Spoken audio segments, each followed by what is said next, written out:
Hello guys, welcome back sa aking channel. Nandito na naman ako muli upang magbahagi na naman sa inyo ng dagdag kaalaman. Ito ay patungkol sa fabrication. So anong fabrication natin gagawin ngayon? Ito ay paano i-calculate yung offset gamit yung Pythagorean theorem at saka yung trigonometric function. So mahalaga ito guys sa bawat trabaho natin, lalo na kung ikaw ay kagaya ng aking trabaho ay isang fabricator. So mahalaga itong dapat mong malaman ang mga pag-calculate ng offset, lalo na kung walang drawing na ibigay sa iyo ng kontraktor at ikaw ay magmamanual ng sukat doon sa site. So masakit sa ulo kung walang drawing yung ating gagawin, wala kang susundan. So kaya ko ibabahagi sa inyo ito, baka hindi nyo pa alam, para makatulong din sa inyo kung paano ito gagawin. So kumbaga ready natin kung wala man tayong kung mayroong mga emergency job kagaya ng trabaho na kukuha kayo ng offset. So ito guys, i-watch nyo itong video na ito at tapusin nyo, panoorin nyo at siguradong mayroon kayong makukuha na idea. So guys, kung ikaw ay bago pa lang dito sa aking channel at hindi ka pa nakapag-subscribe sa akin, ay i-subscribe mo na at i-click mo na rin yung notification bell para ma-notified ka lagi sa aking mga videos na i-upload. Kung interesado ka sa aking mga videos na about fabrication, kung isa ka doon sa hanap buhay mo ay ganyan, ay siguradong marami kang matutunan sa channel na ito. So guys, hindi na natin patagalin at start na tayo.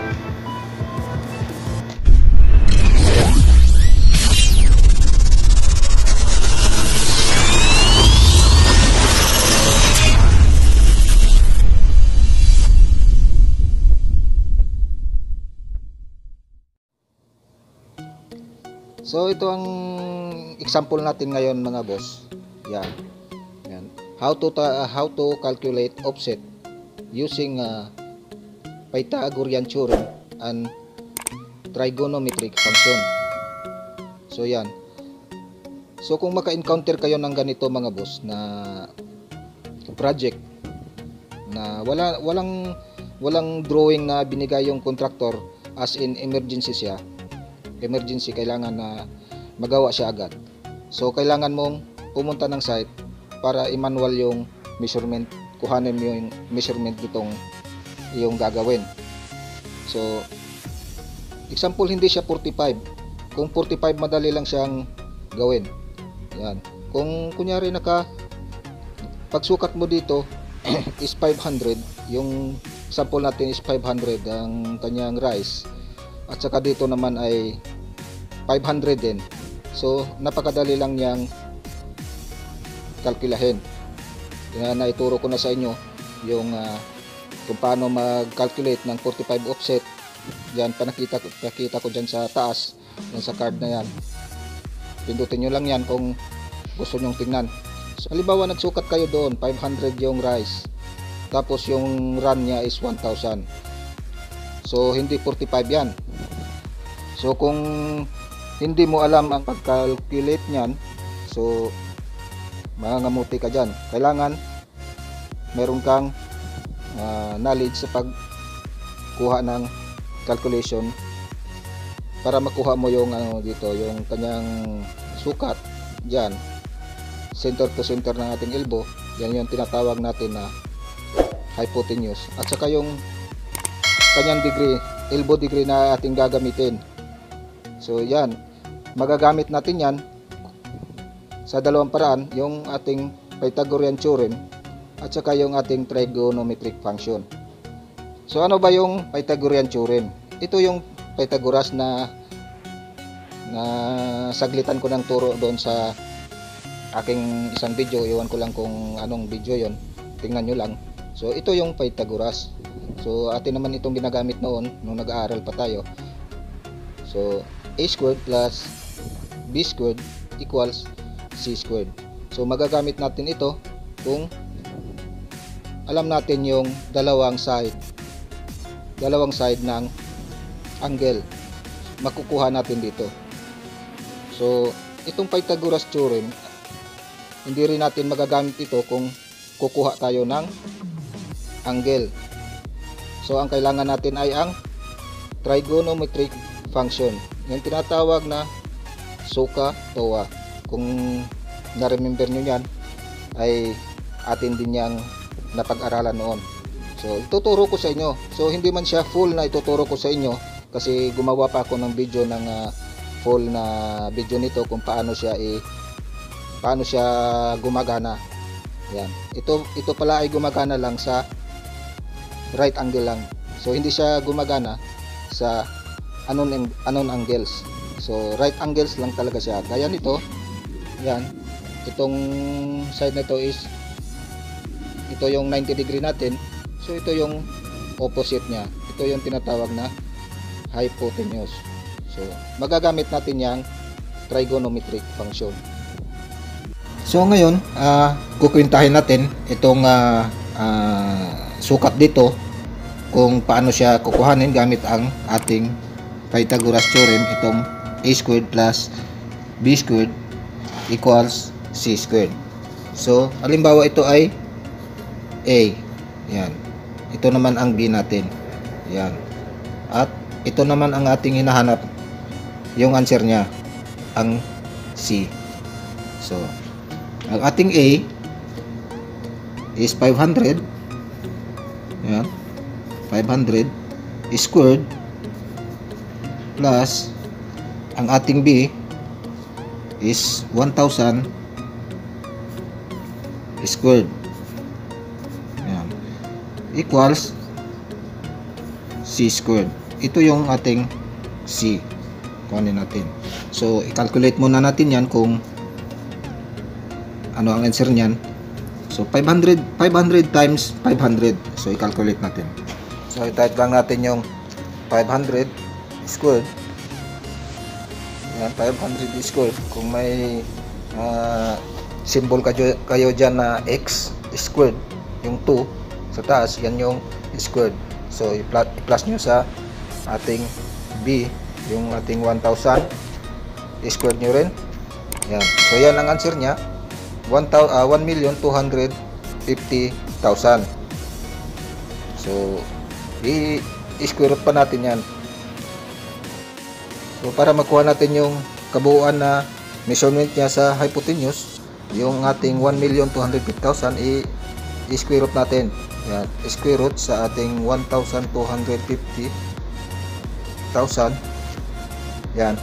So yung answer niya is 1,118.03.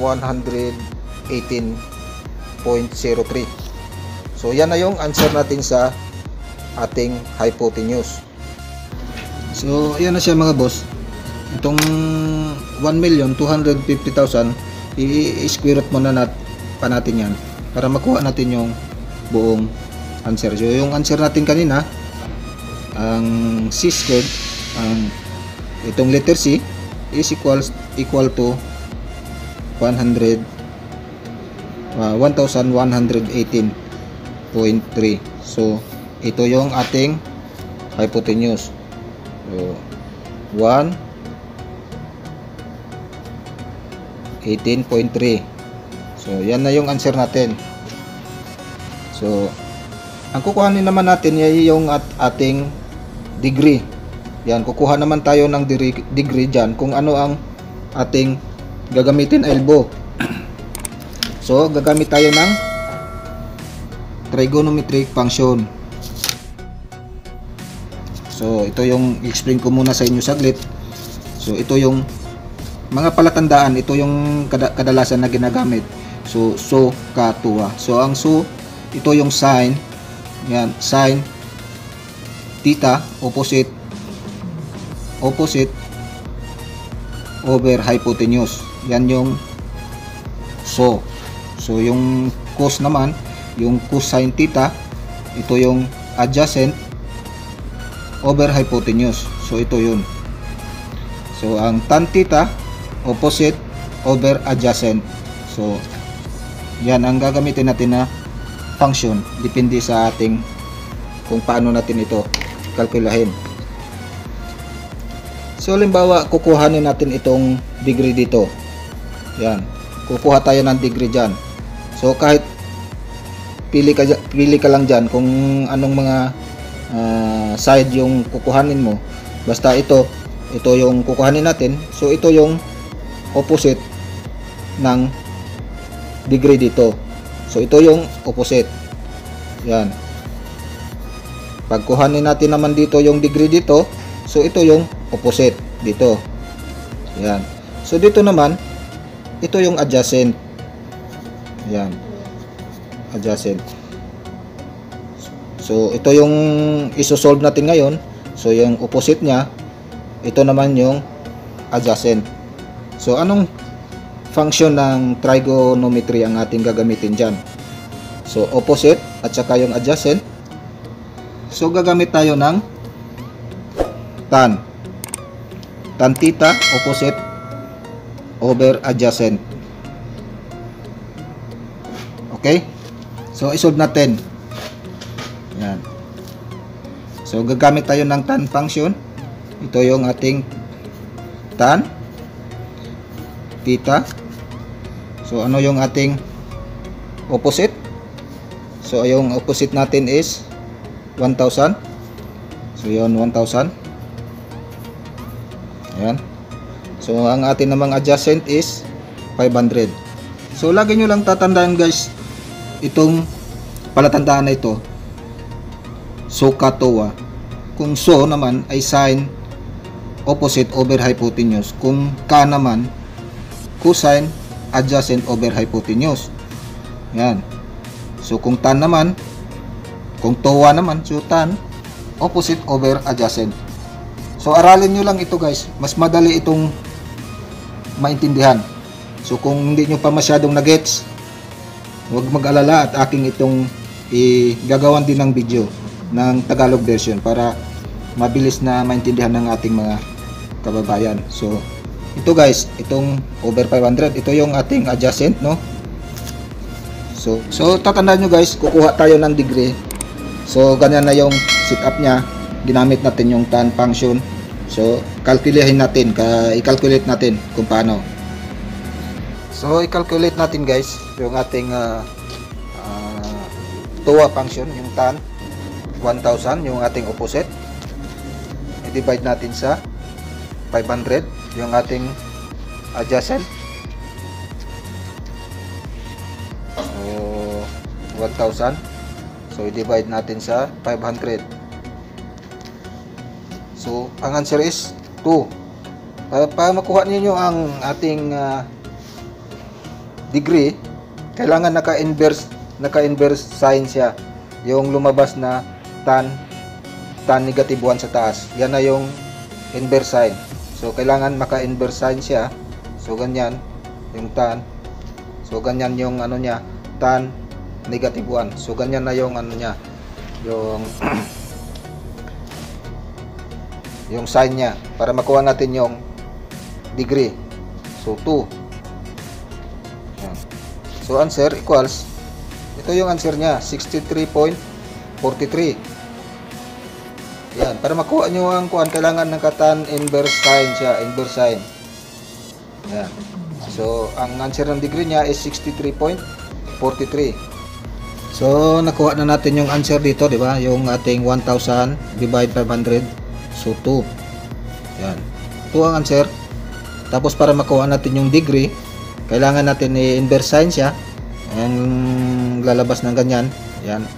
Yan, negative 1. So 2. So ang answer niya is, pag equals nyo yan, so yung answer niya is 63.43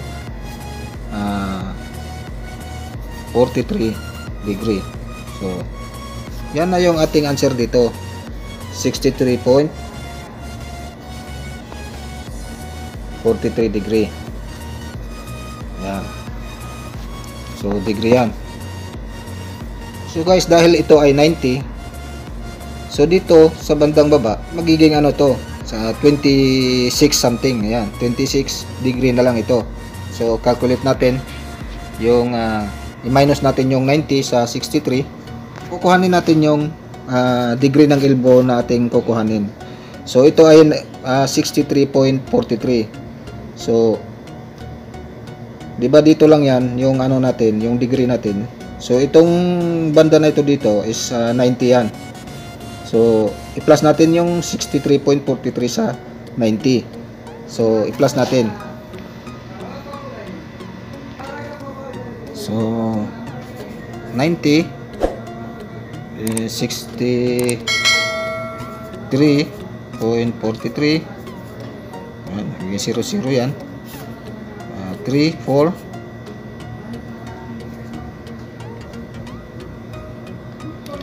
3, so 15. So magiging 153 degree siya. Yan yung ating angle na yan. So sa acute angle kasi siya is 63.43. So kung ganyan na elbow yung tinatawag na isosceles angle, so magiging 153 angle. So kung i-minus mo naman yung 90, so ito pa rin yung ating elbow na gagamitin. Yan, itong gagamitin nating elbow yung 63 degree at dito naman ay 63 degree din. So nakuha nyo, diba dito is 180 yan, yung isang horizontal na yan. So kung ganyan yan 180 degree, so i-minus natin yung 26.57. So ayan, 26.57. So minus natin, so 10, 3, 9, 4, diba? Parehas lang. So magiging 9 na yan, 3. So ito ay magiging 7, so 5, so 1. So parehas lang, 153.43. So yung gagamitin yung angle na tubo, na elbow is 63.43. So dyan na yan. Yan, 63. Yan, 63.43. So ngayon wala tayong 63.43 na elbow. So ang gagawin nyo ay mag-calculate na naman kayo uli ng kung paano i-cutting yung 90 degree para gawin siyang 63.43 o kahit 63 or 64 na. So mayroon akong video niyan, ipa-plus ko dito sa screen at i-ano ko rin diyan sa may taas, diyan sa may bandang kaliwa or kanan. Pindutin nyo lang yan kung paano mag cutting ng 90 degree elbow ng kahit anong degree. So tingnan nyo lang yan para makuha nyo yung tamang calculation kung paano mag cutting ng 90 degree elbow in different degree. So ganun lang mga boss. Kung hindi nyo pa na-gets yung aking mga paliwanag, ay pwede nyong panoorin ulit itong ating video. About naman dito sa ating trigonometric function, ay hindi ko pa masyadong mapaliwanag sa inyo ngayon dahil medyo mataas na yung ating video. At sa susunod na video na upload ko, ay ito naman ang aking ipapaliwanag sa inyo kung paano ito gagamitin sa right angle, sa mga angle. So ito pala ang trigonometric ay magagamit lang natin sa angle. So hindi natin siya pwedeng gamitin sa mga unknown angles. So ganyan lang ang pagkuha ng ating pag-calculate ng ating offset. So ngayon wala na kayong pangamba na hindi nyo magawa yung inyong trabaho dahil nakuha nyo na ang inyong mga tamang sukat kung paano nyo kinalculate yung inyong mga project. So ganun lang guys, at sana ay nakatulong sa inyo. At kung hindi nyo pa naintindihan ay pwede kayong mag-comment sa akin about sa video na ito kung hindi nyo na-gets. So i-comment nyo lang sa akin at sasagutin ko naman lahat yung mga comments nyo sa abot na aking makakaya. Kung kaya kong i-response yung inyong mga sagutin yung inyong mga question, so sasagutin ko yan. So yun lang mga boss. Mahirap ba? Mahirap ba intindihin mga idol? So hindi yan mahirap mga idol. Panoorin nyo lang lagi itong video na ito. Kung hindi nyo pa na-gets ay panoorin nyo. Libre yung panoorin nyo lagi or kaya i-download nyo yung video na ito kung gusto nyo. at saka sana ay makatulong sa inyo. At ako ay nagbabahagi lamang ng kunting kaalaman lang naman. Ako ay hindi perfecto, based lang sa aking experience sa trabaho, dahil ilang taon din akong nagtatrabaho bilang isang publication. So para makatulong sa ating ibang kababayan or sa ibang lahi na rin, para makatulong. So sinishare ko sa inyo itong aking kunting knowledge. So sana ay naunawaan nyo ng maayos yung aking video at naway mapagkuhanan nyo ng idea. So yun lang guys, at I hope naka-notified kayo sa aking channel lagi, para kung meron man akong mga bagong videos na upload ay lagi kayong ma-update. So ang channel ko naman na ito ay about publication lang yung aking mga tinuturo dito. So yun lang guys, at maraming salamat sa inyo. Mabuhay po kayong lahat. Thank you.